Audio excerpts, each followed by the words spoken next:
ఆ 10 నియోజకవర్గాలలో by elections రావడం తథ్యం.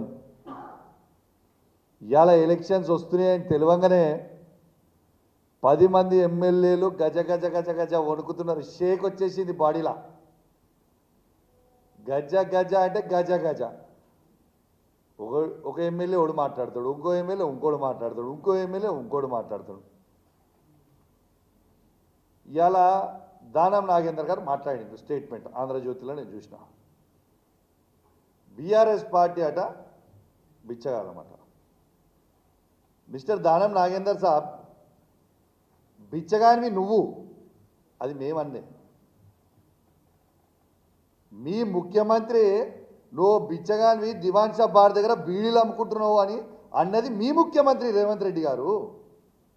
బిచ్చగాను అనేది నువ్వు, మేం కాదు కదా. పూటకో పార్టీ పూటకో మాట ఉండేటోనివి నువ్వు కదా. కాంగ్రెస్ పార్టీలో ఉన్నావు, దాని తర్వాత తెలుగుదేశం పార్టీ పోయినావు, దాని తర్వాత మళ్ళీ కాంగ్రెస్ పార్టీకి వచ్చినావు, మళ్ళీ తర్వాత మళ్ళీ బీఆర్ఎస్ పార్టీకి వచ్చినావు, మళ్ళీ కాంగ్రెస్ పార్టీ పోయినావు. You are named as a cheater of Hyderabad. నీకంటే పెద్ద చీటర్ ఈ ప్రపంచంలోనే లేడు. ఫ్రస్ట్రేషన్లో మాట్లాడుతూ ఉన్నావు. మొన్న ఈ పార్టీలో చీట్ చేసి పోయి కాంగ్రెస్ పార్టీ నుంచి సికింద్రాబాద్ పార్లమెంట్గా చేస్తే ప్రజలు నీకు బుద్ధి చెప్పిర్రు. రేపు నువ్వు ఎమ్మెల్యేగా కాదు, మాజీ ఎమ్మెల్యేగా శాశ్వతంగా మిగిలిపోతావు. గ్యారెంటీ నాగేందర్ రాసి పెట్టుకో అని చెప్తా ఉన్నాను. ఇక కడియం శ్రీహరి మాట్లాడిండు. 2వ బెంచ్ ఉన్నదట, 3వ బెంచ్ ఉంటుందట. అరే మీకు సిగ్గులు శరాలు లేవా? నేను అడుగుతున్న పార్టీలు మారిన వాళ్ళకి లేవా మీకు సిగ్గు శరము లజ్జ మానం ఇజ్జత్ లేని వాళ్ళ మీరు మొగోళ్ళే కదా, పెద్ద పిగుడుగాలే కదా మీరంతా. మరి మీకు దమ్ముంటే రాజీనామా చేసి ఎలక్షన్ రా, ప్రజలు జవాబు చెప్తారు కదా. కడియం శ్రీహరి గారు పచ్చి మోసగాడు. ఏదో నేను పెద్ద క్యారెక్టర్ మనిషిని, నాకు బాగా క్యారెక్టర్ ఉందని చెప్పుకొని బిల్డప్ ఇస్తాడు. ఆయనంత పెద్ద చీటర్ని ఈ ప్రపంచంలో నేను చూడలేదు. ఎందుకంటే పార్లమెంట్ క్యాండిడేట్గా మేము డిక్లేర్ చేసినప్పుడు పొద్దున వస్తాడు కేసీఆర్ గారి దగ్గర బ్యాగులు తీసుకొని పోతారు, సాయంత్రం పోతాడు పోయి కండవ కప్పుకుంటాడు కాంగ్రెస్ పార్టీ. ఇదా నీ క్యారెక్టర్?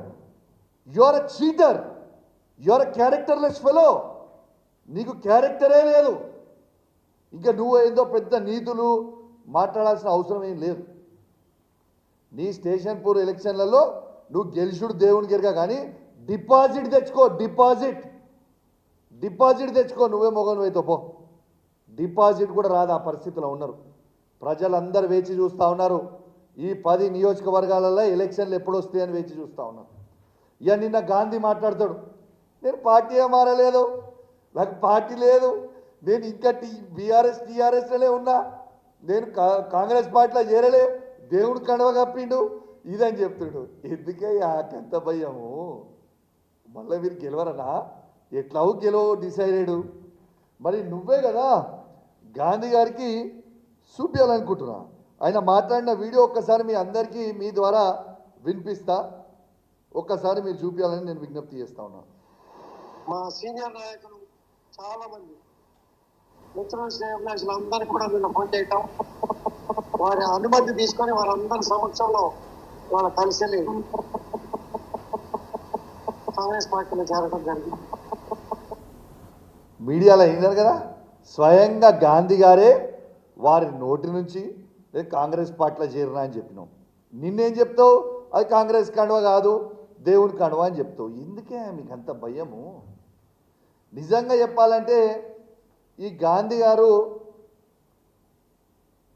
ఒరిజినల్ గాంధీ అనుకున్నాం, కానీ నకిలీ గాంధీ వెళ్ళిండు. ఏంటిదే నకిలీ గాంధీ? నువ్వు నకిలీ మాటలు మాట్లాడు, పూటకో మాట. నీకు ఖచ్చితంగా నీకు కూడా షేర్లింగంపల్లిలో డిపాజిట్ పోవడం ఖాయం. నేను ఇలా ఒక గిఫ్ట్ పంపుతా ఉన్నా ఈ 10 మంది మారిన ఎమ్మెల్యేలకి. మంచిగా తెచ్చిన ఓ చీర ఇంకా గాజులు తెచ్చిన. ఇలా ఈ 10 మంది ఎమ్మెల్యేలకి నేను చూపిస్తా ఉన్నా. దానం నాగేందర్ గారు, కడియం శ్రీహరి గారు, గాంధీ గారు, ఇక మారిన 10 ఎమ్మెల్యేలు, వెంకట్రావు గారు, పోచారం శ్రీనివాసరెడ్డి గారు, కృష్ణమోహన్ గారు ఉన్న 10 ఎమ్మెల్యేలు మీకు శాత కాకపోతే ఇగో ఈ చీరలు గాజులు కొనుక్కొని వేసుకొని తిరుగురి పబ్లిక్లా. ఇజ్జత్ లేని వాళ్ళు, మీకు ఇజ్జత్ ఉందానే అసలు? మీకు ఇజ్జత్ లేని వాళ్ళు కాబట్టే ఇగో మీ ఇద్దరికి మీరు మొగోలు కాదు కాబట్టే ఇగో చీరలు గాజులు పంపుతా ఉన్నా. ఈ రెండు కూడా మీరు వేసుకొని తిరగాలని నేను విజ్ఞప్తి చేస్తూ ఉన్నాను.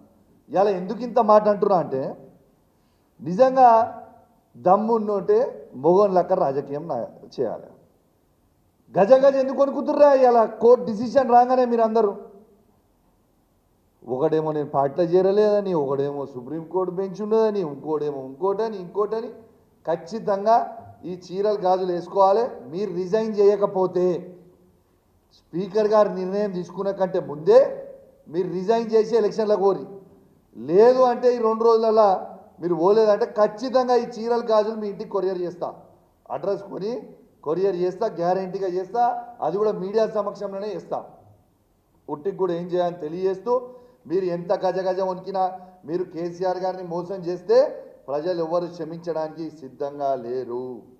ఖచ్చితంగా మళ్ళా మేము కేసీఆర్ గారి నాయకత్వంలో ఈ 10 నియోజకవర్గాలలో ఖచ్చితంగా మళ్ళా బీఆర్ఎస్ పార్టీ జెండా ఎగిరేబోతా ఉన్నామని చెప్పి సందర్భంగా తెలియజేస్తా ఉన్నాను. ఎలక్షన్లు రావడం తథ్యం. మీరు అవునన్నా కాదన్నా, మీకు ఇష్టం ఉన్నా ఇష్టం లేకుండా మీరు చేసిన మోసానికి ఎలక్షన్లు రావడం తథ్యం.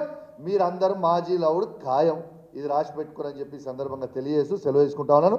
జై తెలంగాణ, జై కేసీఆర్.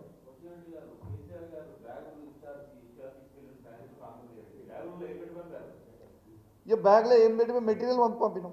ఆ మెటీరియల్ ఏంటిది అనేది నేను అర్థం చేసుకోండి. Right, thank you.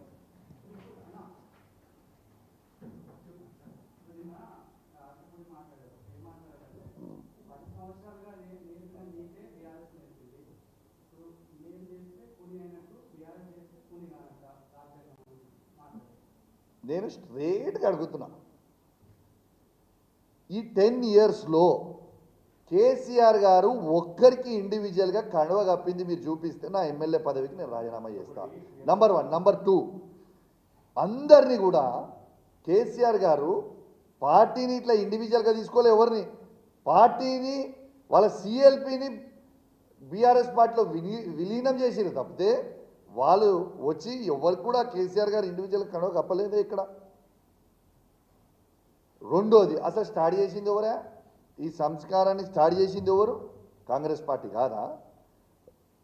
2009లో YS Rajasekhara Reddy గారు కాదా? 2007లో సారీ, వైఎస్ రాజశేఖర రెడ్డి గారే కదా తెలంగాణ వాదాన్ని ఖతం చేయాలని ఒక ఉద్దేశంతో ఆ రోజు వైఎస్ రాజశేఖర రెడ్డి గారే కదా ఆనాడున్న టీఆర్ఎస్ పార్టీలో ఉన్న ఎమ్మెల్యేలను తీసుకొని కాంగ్రెస్లో చేర్చుకుంది. ఇది చేసింది, ఈ సంస్కారాన్ని స్టార్ట్ చేసిందే Congress party. Thank you. And 2000 Vivek గారు చెప్పినట్టు డిసెంబర్ 2023లో సుప్రీంకోర్టు ఆర్డర్ ఇచ్చింది, తీర్పే వచ్చింది.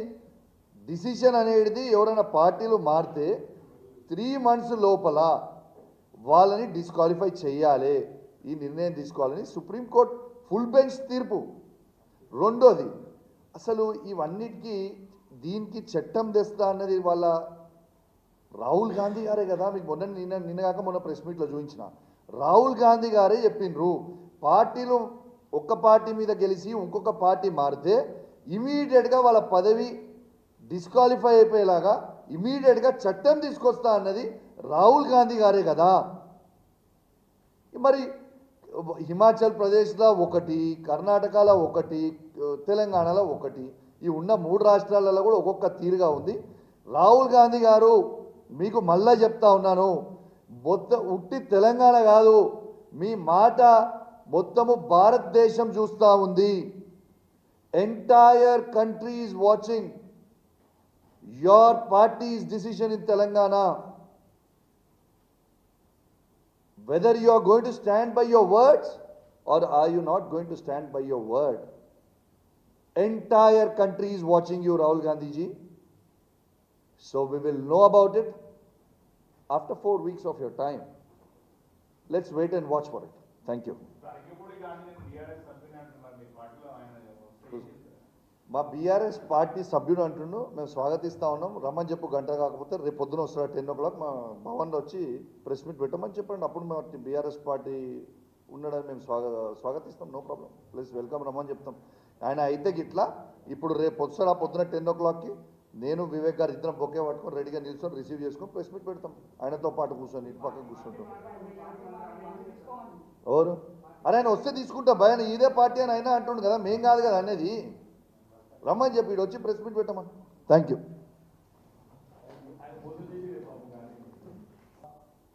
బ్రీఫ్గా వివేక్ గారు చెప్పిండ్రు, దానిలోకి నేను పోకుండా ఇవాళ నేను వివేక్ గారు కలిసి ఇద్దరం కలిసి పిటిషన్ నేను ఒకటి వివేక్ గారు ఒకటి ఇద్దరం వేసింది